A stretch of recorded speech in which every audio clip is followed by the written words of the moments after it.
Telkom mau wawancari Bapak pencemaran dari limbah dari TPS yang sebelah sini ya. Ya, sebelah. Jadi untuk pertanyaan pertama, kira-kira menurut Bapak yang dirasakan dari dekat dengan TPS itu seperti apa? Kayak kesehatannya? Oh, itu mah kalau pas lagi penuh aja bau gitu kan, cuman baunya aja. Kalau lagi melebihi belum ditarik kan melimpah ke jalan kan. Kayak kemarin kan telat ngangkut, itu kan melebihi ke itu ke baknya itu kan sampai ke jalan, nah, kayak gitu aja. Otomatis kan kalau namanya limbah sampah ini ya, limbah sampah itu kan banyak, masalahnya ya, efeknya kalau buat lingkungan otomatis kan pencemarannya itu baik kalau dibakar pasti ya pencemaran udara. Kalau di lingkungan itu kan bisa menimbulkan bau yang bisa menyebabkan ya mengganggu kesehatan. Kalau untuk kualitas tanah ya, kalau mereka istilahnya menggunung terus pasti kualitas tanah nantinya akan akan menjadi rusak, dan itu pengaruhnya ke termasuk pencemaran air juga, karena pasti meresap ke dalam tanah. Belum masalah lingkungan ya, otomatis kalau sampah itu berserakan tidak diambil ataupun tidak didaur ulang. Kebanyakan kan masyarakat kan tidak tahu ya, edukasi ke masyarakat itu sulit. Tidak semua masyarakat itu paham lah ataupun memahami masalah misalnya buang sampahnya harus gimana di tempat sampah, atau kebanyakan mereka masih membuang justru ke selokan-selokan air kan, yang bisa menyebabkan imbasnya banyak, yaitu pencemaran air, banjir dan segala macam. Terus belum lagi kalau misal nih ya, itu ke yang dampak kesehatan pasti nanti efeknya banyak, misalnya ya banyak penyakit yang misalnya ISPA atau segala macam ya. Itu aja mungkin. Yang saya rasain selama ini dampaknya sendiri itu bisa dari penciuman, kayak baunya yang menyengat. Contohnya semisal kayak sampah yang berserakan di mana-mana gitu. Ya. Apakah Anda melihat atau merasakan perubahan pada tanaman, air, atau lingkungan sekitar akibat dari pencemaran limbah? Kalau air sih ya, kalau air sama tanah sih kemungkinan nggak begitu terpengaruh. Kalau di sini mungkin air kan kalau terpengaruhnya kan kalau mereka yang tidak sadar itu membuang ke selokan, itu pengaruhnya banyak sih ya kalau menurut aku. Soalnya nanti efeknya jadi banjir, dari selokan-selokan itu mampet kan, jadi yang di saluran air kan itu bisa mencemari segala macam yang ada di ekosistem di air. Kalau untuk tanah belum terlihat kalau menurut aku, karena mereka membuang sampahnya di tempat misalnya sesuai gitu ya, sesuai tempat sampah. Tapi kalau mereka membuangnya ke selok-selokan sih ya, paling ke ekosistem air paling pengaruhnya.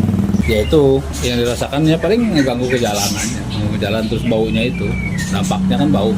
Ya tentu aja berubah akibat pencemaran itu, kayak dari misal sungai di depan sana ke dekat rumah saya ada semacam sungai yang terdampak gitu dari sampah-sampah limbah, karena misal pabrik di depan sana, juga ya dari masyarakat sekitarnya juga yang kurang bersih gitu.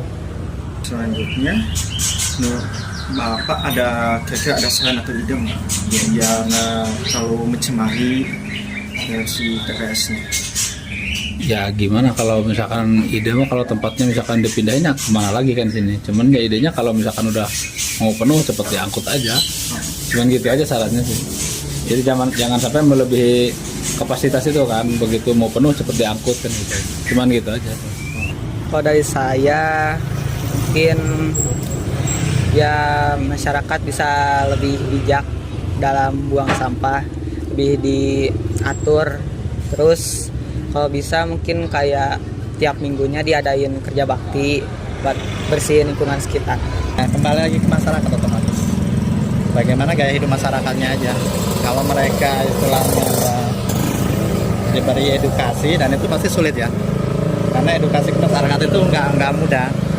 Oh, misalnya memisahkan sampah anorganik ke organik, itu kan nggak mungkin dipahami kalau untuk masyarakat biasa ya.